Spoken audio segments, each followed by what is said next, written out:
দর্শক আপনারা দেখতে পাচ্ছেন এখানে মা কালী রয়েছে শান্তিময়ী। এই মা কালীকে প্রতিষ্ঠা করে গিয়েছিলেন লক্ষ্মীকান্ত মান্না বহুদিন পূর্বে, প্রায় 40-45 বছর এই পুজো চলে আসছে।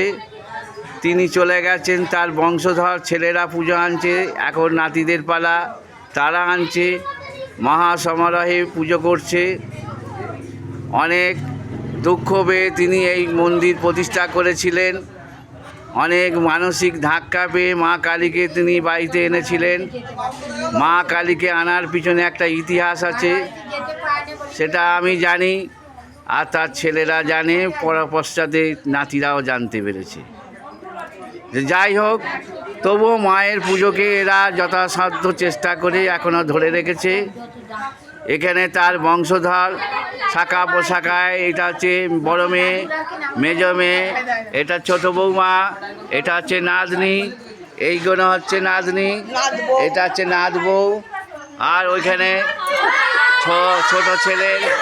ছোট ছেলের দুটো বৌমা দাঁড়িয়ে আছে।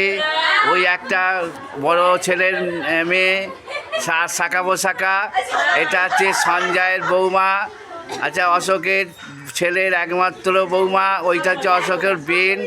ওইদিকে সব আরও সব রয়েছে, সবই লক্ষ্মীকান্ত মান্নার শাখা পোশাখা আপনারা দেখতে পাচ্ছেন। দর্শক আপনারা দেখতে পাচ্ছেন, এরা সবাই আনন্দ উৎসব করে কাল এসেছে, মায়ের পুজো করছে।